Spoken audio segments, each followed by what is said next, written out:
Hey guys, it's Kevin again. This is going to be my review for Arrow Season 3, Episode 7, Draw Back Your Bow. And I didn't know how this episode was going to be, but in the end, guys, this episode ended up being a fun episode. It ended up being an episode that really was just sort of like, it was fun, and I was fine with that. I was fine this was just a fun episode because the next episode we know is going to be really crazy. The show's not coming back for 2 weeks. There's one thing that I'm not exactly happy that the show is doing. I find it just really weird. But the ending of this episode, I absolutely loved. I love the ending of this episode, and it really sets up for a really great, crossover. I can't wait for the crossover, definitely. But let's just get to it. So we actually start with a flashback to Deathstroke's Mirakuru riots month prior from the end of Season 2. And Deathstroke's soldiers attack a woman who is Carrie Cutter, and who is also Cupid, and Arrow stops them, and he leaves behind an arrow that he fired on the soldiers, which she keeps for herself. So we see right away who she is, sort of who her character is, and in the present, at Ian's death scene, Oliver retrieves the arrow that killed him and his two guards, and the arrowhead is shaped like a heart. So back in Oliver's time in China, he and Katana are trying to bond while Mazeo goes out on a mission. When Mazeo doesn't return home, Katana begins to worry. She and Oliver decide to search for him, starting with his last known location. They stake the site out. Katana reveals her and Mazeo's history. She and Mazeo used to live in Japan, but had to flee because they upset some very powerful men. Finally, members of a drug triad showed up to the site. I don't really want to talk about the flashbacks in this episode, guys. I honestly am not really into the flashbacks this year. I'm going to be honest. I'm not into these flashbacks. I mean, we are heading somewhere, but I'm not really into them that much this year, really. I'm really not. So Felicity stops into Ray Palmer's office, where she finds him doing workouts, and Ray asks her if she will come to a business dinner with him. And she tries to say no, but Ray bribes her with a blue quarter dress, and she accepts. And if you guys can't tell, this episode really was all about Oliver's love life, sort of like the problems he's been having. And I was originally going to say that they should have waited for this episode till Valentine's Day, but I was fine because it was just a fun episode, and I was fine with that, definitely. So Arrow and Diggle, they're investigating the heart-shaped arrow that killed Ian, and they theorize who the killer may be. They assume it's a man, because most times it is. And they want Felicity to run some forensic tests, but she's too busy. So Oliver and Diggle find her on TV at a press conference with Ray, and they're feeling a bit jealous. Obviously Oliver's kind of jealous. He pounds away at the killer's arrowhead. It shatters, revealing a hidden message inside, like a fortune cookie. And the message has an address, which is 15 Barron Street. And Oliver and Diggle rush to the address, which is filled with totems to Oliver and more heart-shaped arrows. So the killer reveals herself to Oliver and Diggle over broadcast. She reveals that she's a massive admirer of Oliver's. Since Oliver spends so much time taking care of others, the killer says she's going to take care of Oliver by killing more criminals. And she kind of wants to help him. She's not a bad person. She wants to help him, basically. And she texts Arrow a picture of her next victim, which is a drug dealer awaiting execution at an unknown location. So I'm like, okay, I guess she's not actually a bad character. So he returns to his base, where he finds Roy reading a news story about the cop he mistakenly murdered while overdosed on Mirakuru, which of course we found out last week that he killed that cop. And Oliver tells Roy that he shouldn't torment himself over it, which I agree. I mean, Roy definitely, I understand why he's upset about it, but he shouldn't try to torment himself over it. He shouldn't try to basically just let this take over his life. He should try to move on with his life, and I agree with what Oliver's saying there. But Roy's ignoring his advice. He doesn't want to hear anything from him. So Felicity shows up, where she and Oliver try finding leads on the admirer's identity. And Felicity asks for the night off so that she can go to the business dinner with Ray, and Oliver begrudgingly allows her. Before she goes, Felicity traces the phone number that the admirer texted Arrow with, and identifies her as Carrie Cutter, who is a former Starling City cop, and Arrow recognized her from somewhere, but hasn't made the connection. That's a woman he saved months ago. He doesn't realize that yet. Felicity identifies a bag of fertilizer in Carrie's image of the drug dealer, and she surmises that they can only be at one specific florist in Starling City, and Oliver takes Roy to the florist. When the two arrive, they split up to cover ground, and Cupid ambushes Roy and knocks him out. She then tells Oliver they need to be together before hanging the drug dealer, and Oliver cuts down the noose but allows Cupid to escape. So when Roy and Oliver return back to base, Diggle says that Carrie has had a history of obsessive stalking, and Oliver decides to visit the Starling police psychiatrist that deemed, basically her unfit for duty. So he visits the psychiatrist, and she tells them that she suffers from obsessive fixations, and the only way to break Carrie for them is to deliver her the harsh truth. Lying to her will only anger her. So, knowing that, Oliver knows what he has to do, and that was definitely a very interesting scene there.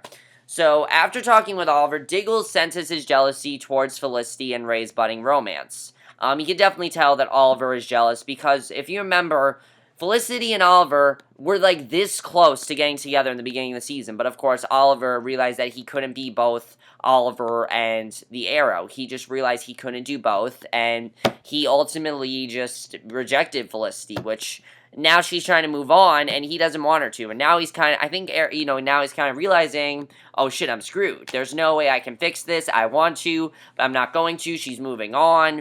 And I agree with what, Diggle is saying there. And Diggle tells him to take control of the situation and confront Felicity about her dinner with Ray. And he accuses of it being more than work function. But Felicity says that Oliver has his chance at dating her. I agree. He had his chance.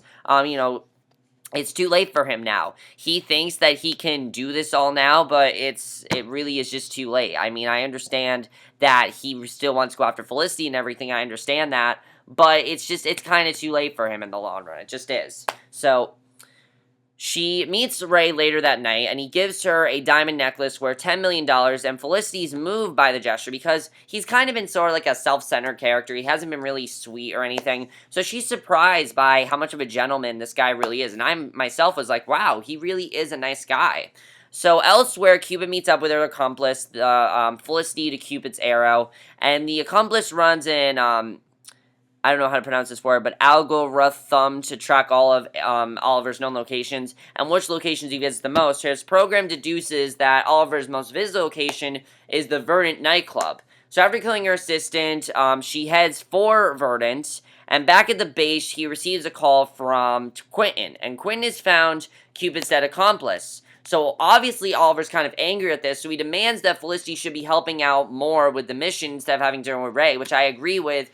But again, she's working for him, so she kind of had no choice. So Diggle pressed him on his frustrations with Felicity and Ray, and Oliver admits that he is upset to see, and I like that he admitted this. He says that he's upset to see Felicity move on towards a new lover, and he leaves to find Carrie. And there was actually a point in this episode where I actually thought these two were possibly going to hook up and maybe start a relationship. There was a point when I thought that was going to happen between the two of them. Just because the way this episode was going, I kind of felt like that's the direction the show wanted to push us towards. That maybe these two do have a future together. So at the business dinner with Ray, Felicity receives a text from Diggle. She quickly helps Diggle locate Cupid's location at Verdant, and then uses her charm to seal the business deal that Ray was gunning for. And judging by that, she calls Ray, inspiring individual help, and across town, Carrie enters Verdant's opening night, and Oliver calls her. He says that he'll meet with her just at any location but Verdant, and Cupid says that if Arrow doesn't show up at the new location, she'll return to Verdant and kill everyone there. And I really love how far she was willing to go. The girl that played Cupid definitely did a really good job, I gotta say. I mean, she was a very interesting villain to watch. I mean, she wasn't really a villain. She's more of sort of like a vigilante.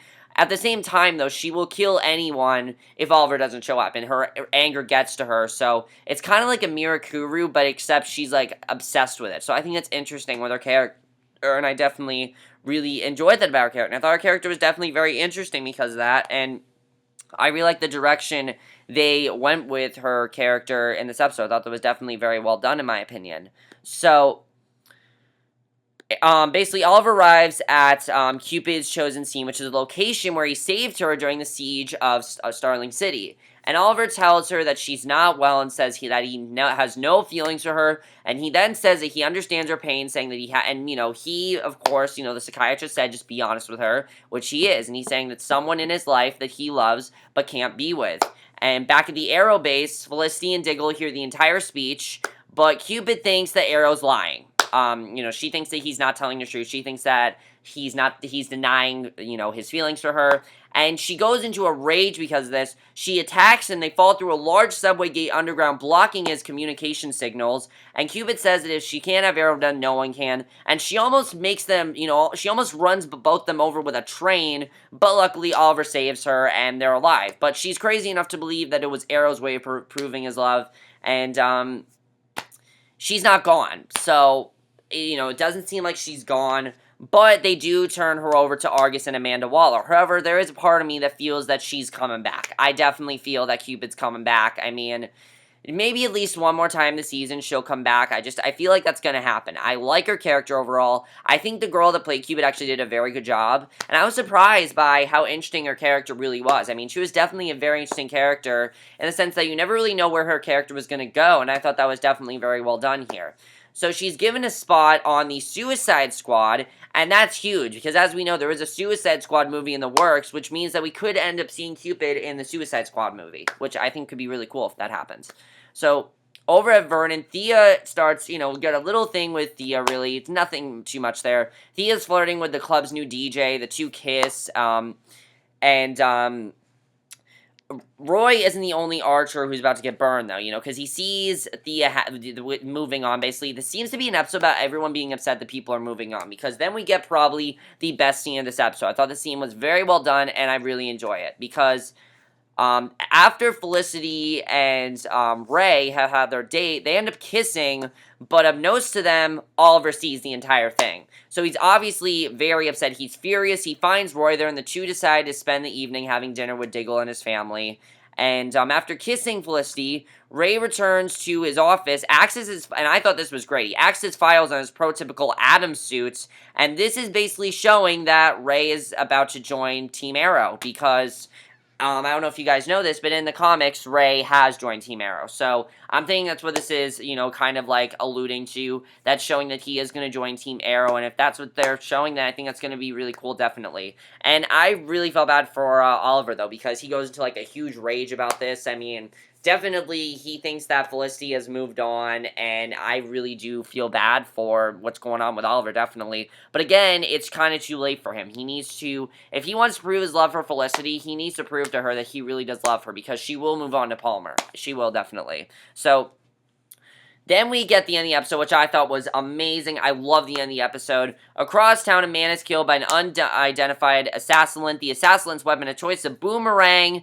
And we see Captain Boomerang is now in Starling City. And that's how the episode ends, which perfectly sets up for the Flash Arrow crossover. Now, there's a couple things I want to talk about this episode, guys. This really, as I said, was a fun episode. It was a very dramatic episode, but at the same time, it was sort of a fun episode in the sense that, the whole Cupid scenario.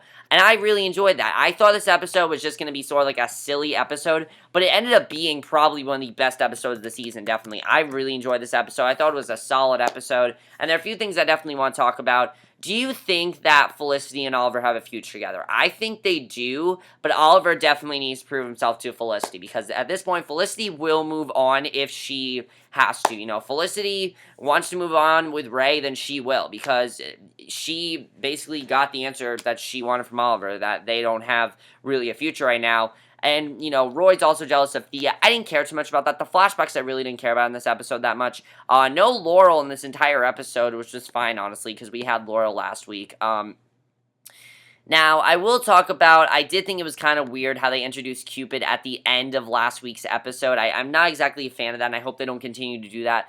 I'm not a fan of them basically introducing the villain of the next episode at the end of the episode. I just find that really weird, and I don't think Arrow's ever done that, and I don't want that to become a pattern, because it's really weird to me. It's like, we already know what to expect, we already know what they're gonna be like, and I'm not a fan of that, because it's like, what the fuck, I feel like it should have ended with Oliver and Roy going to Diggle's house for Thanksgiving dinner.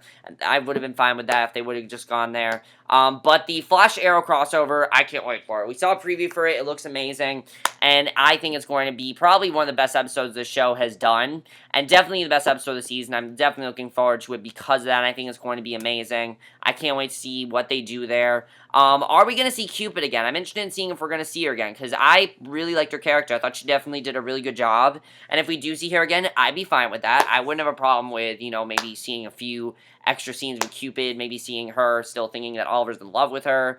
I think that could be cool to see, definitely. Do you guys think that, Felicity will move on to Ray? What's gonna, you know, Ray is definitely the Atom. What's gonna happen? How is he gonna get to Team Arrow? We know that he joins Team Arrow, but Oliver's not gonna want him on Team Arrow now. He's gonna be like, no, I am not helping you with this. I'm not doing this. You know, if you want to be on your own team, be on your own team.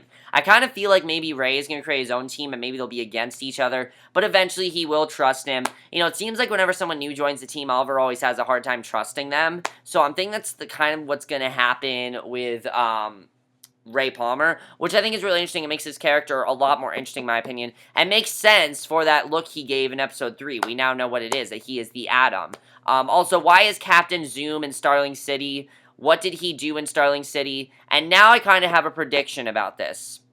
Captain Zoom, whoever killed Barry's mother in The Flash, is the same person who killed Sara. That's what I think is going on here. I think that there is someone behind there. A lot of people are saying it's Harrison. I refuse to believe that. I refuse to believe that it is Harrison under that mask. I do not think it is Harrison. That would be way too predictable. And the Arrow and the Flash are not predictable shows. They have done predictable stuff, but they would not make a huge reveal like this and wait all season to make it that predictable. They would not do that to us. I definitely don't think it's Harrison. If it's, you know, I don't know who it is, but I want to know, do you guys think whoever, you know, Captain Zoom killed, he also killed Sara? I'm trying to think that's what's going on here, maybe. Maybe he's doing that. But I can't wait to see what happens in the Arrow versus Flash crossover. It's going to be awesome to watch. Definitely, this episode sets it up perfectly. What do you guys think of this episode? Overall, guys, I would call this a filler episode because of Cupid and everything,